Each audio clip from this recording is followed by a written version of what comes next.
How's it going? So I wanted to do another update. We are in day 6 of my new diet, and today was OMAD. That's right. So we did 3 days of carbs only, followed by 2 days of keto, and today was OMAD, and we did that within a 2-hour eating window. Anything goes. So I got to have all the good foods that I, couldn't have during the other 2 days. A lot of them with both fat and carbs mixed. Like, it's crazy how many foods you will eliminate from your diet if you don't mix fat and carbs. And it's probably a good thing, really, because if you think about all those foods that do mix fat and carbs, they're probably not the best for you. Think about any fast food, for example. Almost all of them mix fat and carbs. Think about donuts, pastries, like just so much, that. But today was my Sunday dinner with the family, where I normally plan, give myself enough calories, expendable calories, that I am able to just eat what I want on that day, because I like to enjoy the meal with my family and just, eat whatever. We go to some good places sometimes, so depending on who's picking. But anyway, today we went to Village Inn. So I had the chicken fried steak and eggs, had some hash browns, got some extra gravy, got some toast, had some jelly on that toast. Started off the whole thing off with cookies and cream shake, which actually was crap. Like, tasted like they just threw some milk in there and just blended up some Oreos. It seemed like they didn't even put any ice cream in it, but whatever, And then some pancakes on top of that. Lots of butter and syrup.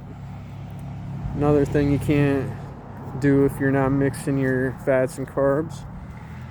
And I actually finished them all. Normally I can't finish all my pancakes, but I was hungry today. And then we did have dessert. Village Inn, if you're familiar with Village Inn, they're known for their pies.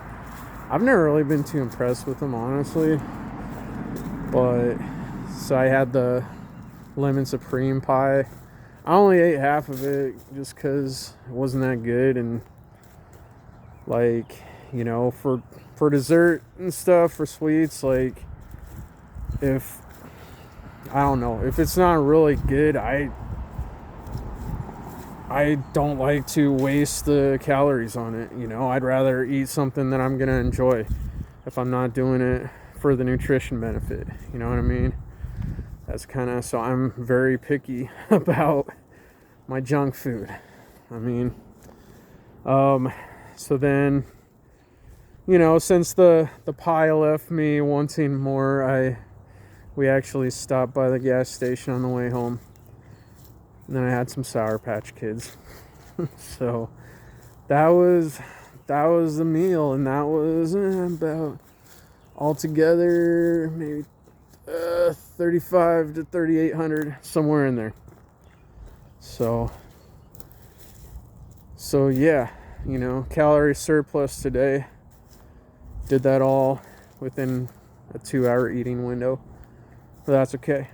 Tomorrow we're doing something different, and I will not reveal it till tomorrow. And then you'll kind of see the whole 7-day progression, kind of what I had in mind there. So now I know there was something I wanted to go over on the yesterday and on the 2 days of keto. So Well, for one thing, man, I was like even more drained today than I was the day before.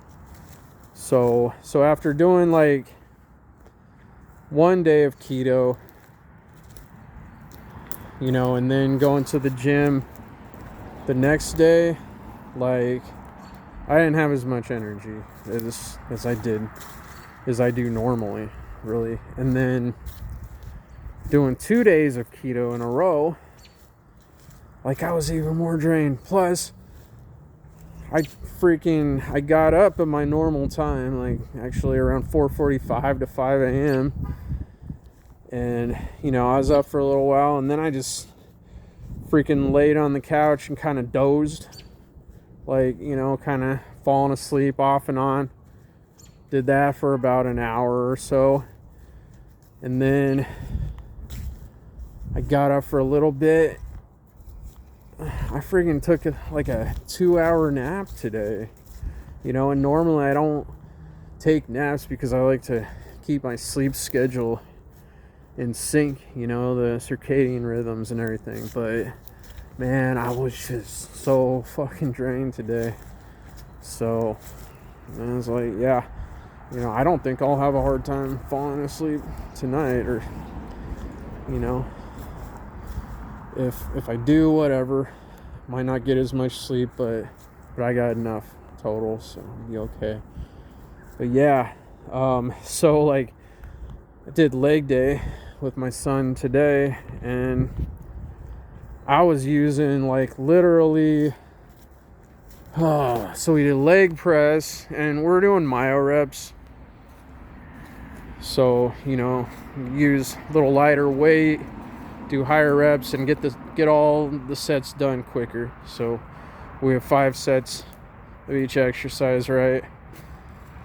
On leg press, I've been doing reps with 394, 10, 5, 2, about 5-10, I think, for like between 5 and 10 reps per set. And today literally did like, what was it, probably like 300, and I did like sets of 8, and, you know, with a 15-second rest, and then get right back into it. So obviously it's a little more taxing, but I did not have the freaking energy. Like, even that 300 pounds felt heavy. And then on RDLs, like, I'm normally doing like 215 to 225 for sets of 8 to 12, and I literally did 95 pounds and did about 8 reps a set. I think I did 5 straight sets of 8 reps with my reps, so only 15 seconds rest, but still, man. Yeah. And then we did calf raises on the leg press machine, and I asked my son, do you want to do anything else? He's like, no. And I'm like, okay, well, today I'm not gonna make a big deal. Like, I'm ready to go. Like, but sometimes, you know, just getting in there, consistency is not always perfection. You know, consistency is showing up, right? And giving your best is not going to look the same every day, right? But if you're working your ass off just because you're struggling to, you know, you're at a disadvantage, whether it's fatigue or whatever, there's still going to be a little adaptation. You know, yeah, someone said, I think it's Frank Zane, actually, like, your body doesn't know the difference between a heavy weight and a light weight. It's just how heavy you make it feel. So the secret is learning to make the heavy weight or the light weight feel heavy. And that can apply to this too. If you're training, you know, to where you have like half the energy or less than you normally do, but you're still working at half your capacity or whatever, there's still going to be a little adaptation there. Not only that, but sometimes it is good to do a deload. And I am actually, I'm an advocate for the active deloads, right? So I would rather maybe take 1 day off or 2 at the most. If I take more than that off from the gym, then I find I feel weaker when I go back in, and I don't like that because I like to keep progressing. But I would rather do like a really light workout, do like half my normal weight or do half the sets I normally would do. That way at least you're still getting some blood to those muscles. You're still sending those signals saying, look, we need these muscles, we're not done yet, right? So I think that's really the way to approach it.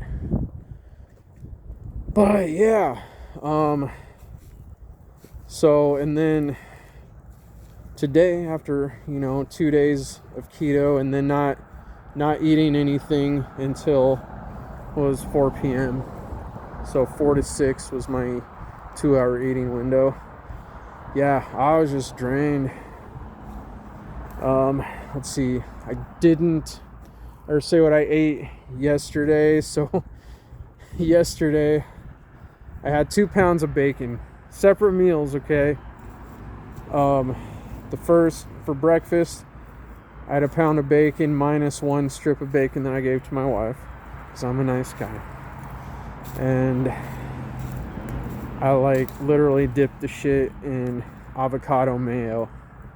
So, and it's funny, okay? I want to tell this story because I was at the store buying this avocado mayo along with Spam, 2 pounds of bacon, sour cream, shredded cheese. That was basically my groceries for 2 days, right?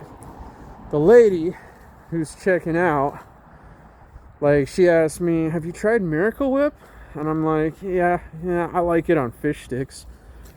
And she's like, well, I worked at the hospital and I worked in nutrition, and they would not serve regular mayo there. We only served Miracle Whip because it's heart healthy, because it doesn't have all the oils and everything.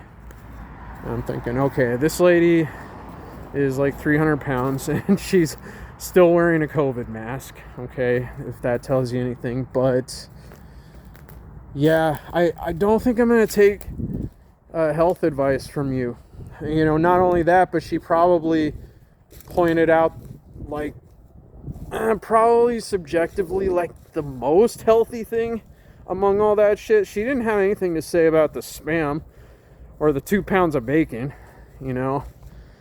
I mean, which, whatever, you can, I'm not going to get into all that, the nitrates, okay, is what I'm talking about. I'm not saying that meat is bad for your health, but processed meat is, I mean, if you want to believe the studies, which I think there's some truth to that, but there's no, as far as actual meat, there's not really any evidence for that I know of. Maybe there is, but anyway, I don't want to get too sidetracked there because that's not the topic here.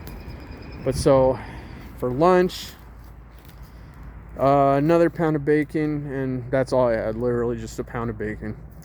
And then for dinner, look, I was trying to stick with my 80-20, to do strict keto, but I was just so sick of piling on needless extra fat. So I grabbed a big can of salmon, one of those full, it's a 15-ounce can that they just basically chop the salmon up and throw it in there, bones and everything. I had to pick out the bones. There's some skin in there and shit. I was kind of glad I didn't find an eyeball, but I put that in a bowl and put in about 5 tablespoons of that avocado mayo, and then this salmon seasoning. I forget what the brand is, but it is fucking fire. Actually, one of my favorite things, I call it Sambrosia, but you mix salmon, regular mayo, and that salmon seasoning and put it on Ritz crackers, and oh my god. But, you know, again, carbs and fat, probably not the best for you. But no, so I ate that whole thing, whole can of salmon with the avocado mayo and the seasoning. It's pretty decent. That actually was the most satisfying meal I had yesterday, and about 80 some grams of protein in that bitch. So, but anyway, yeah,